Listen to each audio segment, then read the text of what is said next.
How do we jam in that weekend in just 1 hour on the Real Kipper and Bourne Show? Huh? I don't know. I got no answer. Just like the Yankees trying to hit Trey Savage. This hour is going to just fly by. So we got to get to it right away. We are live on Sportsnet 590 The Fan, Sportsnet 650 in Vancouver, 960 in Calgary, Sportsnet Plus, and posted on Spotify, Apple, and YouTube right after the show if you can't catch us live.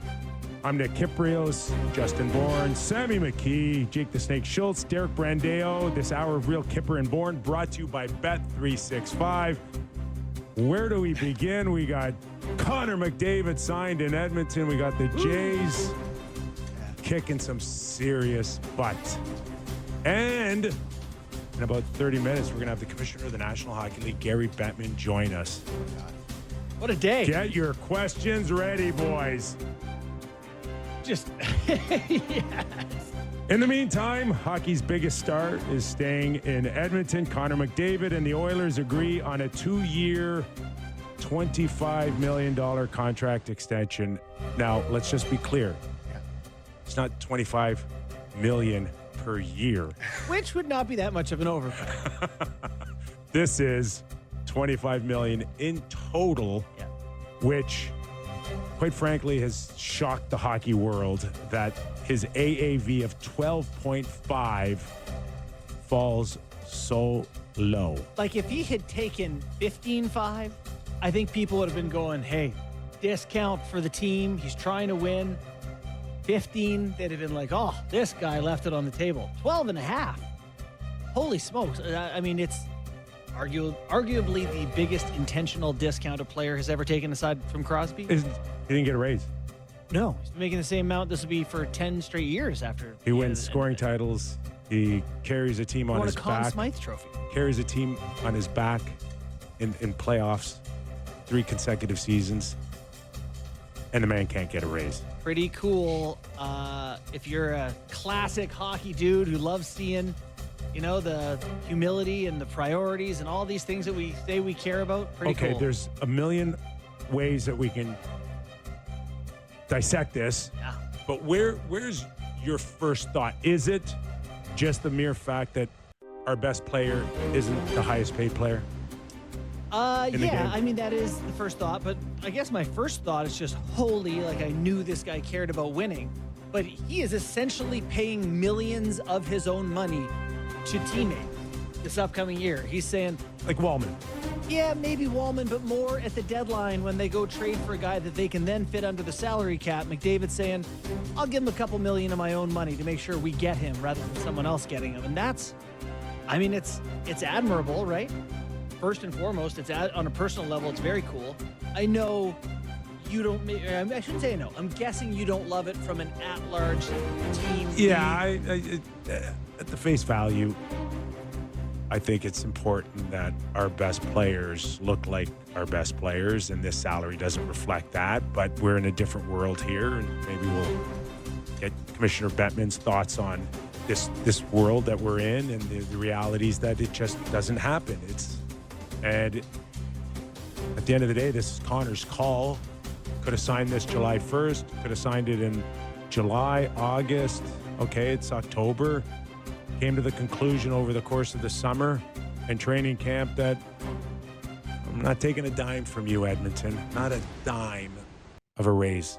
I'm going to try to talk here, boys. Okay, so McKee was at both games this weekend. I went to Jays both games. So where I'm at right now is a miracle of modern science. Woke up this morning, could not speak. So I'm at this point. I'm not going to get much louder than this because it'll really start to squawk. But I got to speak up for my Toronto people here. Like, I'm depressed. Depressed.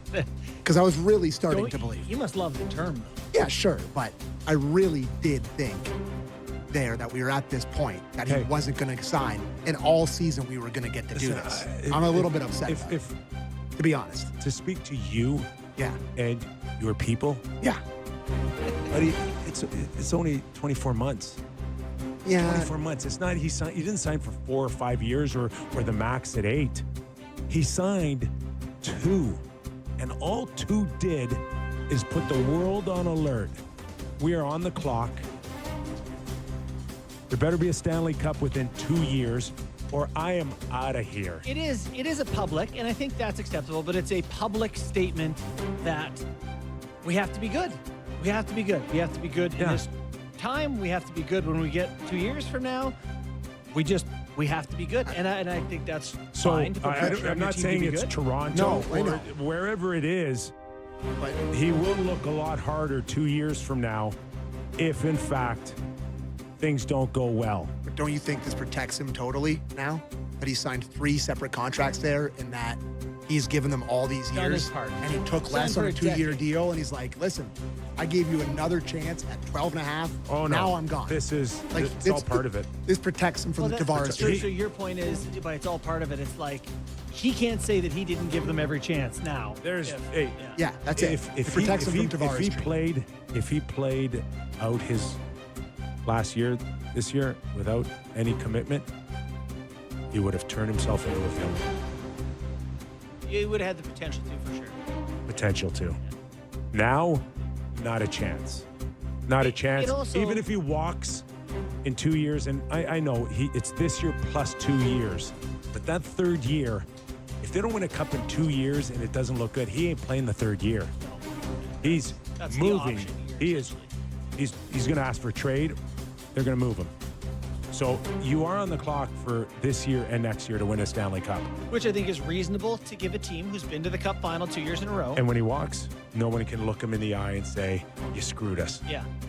Yeah, and like the Islanders did with Tavares. right. Yeah, I think that's fair. I also, you've been saying during some of our first couple weeks of shows, like, what is going to change for him? He's going to wake up. Yeah. And what's going to be different Yeah. today than it was whatever. Yeah. And what I think was different is that we're a couple days from the season starting, and he doesn't want to hear it. He wants to play hockey. He doesn't want every scrum to be, He what are you doing? could have figured that out earlier, in my opinion. He could have for sure, and I But he guess didn't it's a- have to. He didn't I have think it just shows that. I think it's part of the message that's included to the Edmonton Oilers management team and the ownership that I'm not giving you the rest of my career here. Sorry, Right? they just showed a highlight So- while you were talking. Yeah, So so it would have made it more comfortable for them, and I think that is the why he sat for so long. I'm not letting you relax, and certainly this deal should not make Edmonton Oilers fans feel any better than I know it's kicking the does. can down the road. Yeah. It's just kicking it down the road. So, okay, that's fine. It's better than him walking after this year to give him 2 more years. But there's still a pretty clear message here that me staying here the rest of my career is not a foregone conclusion. He also, with this, he also put an end date on Stan Bowman's tenure, right? He 100% said, here's extra money, millions extra, $5 million extra that